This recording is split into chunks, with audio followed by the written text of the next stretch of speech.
नमस्कार मैत्रिणींनो, आज आपण बनवणार आहोत गोडाचा शिरा।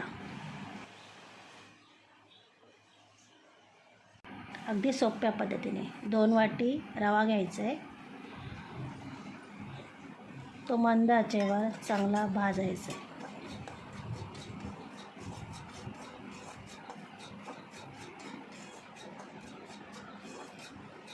चांगलं भाजून घेऊ। एक टोप पाणी ठेवायचं आहे छोटा। पाणी चांगलं व्यवस्थित गरम करून घ्यायचं आहे।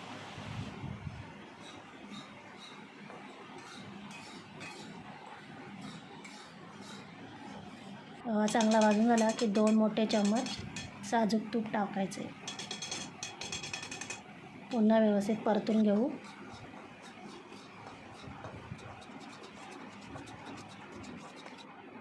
आता 3 चमचे मी साखर टाकली।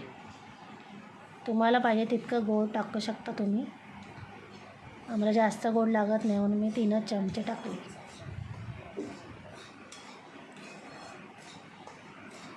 पुन्हा व्यवस्थित परतून घेऊ।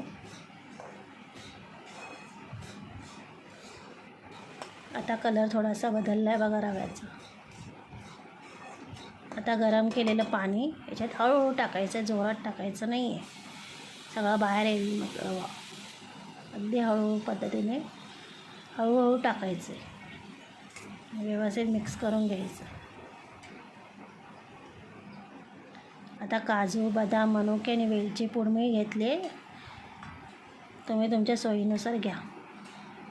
ते पण व्यवस्थित टाकून मिक्स करायचे आणि झाकण लावून 2 मिनटं ठेवायचं। उकळलेलं पाणी टाकल्यामुळे रवा लवकर शिजतो पण आणि सॉफ्ट पण होतो। बघा आता मी तुम्हाला दाखवते तसा झाला आहे तो। मंद आचेवर तो खूप छान शिजतो। बघा झालं की नाही सॉफ्ट। मी नेहमी पाण्यातच बनवते, बरेच जण दूध टाकून बनवतो पण मी पाण्यातच बनवते।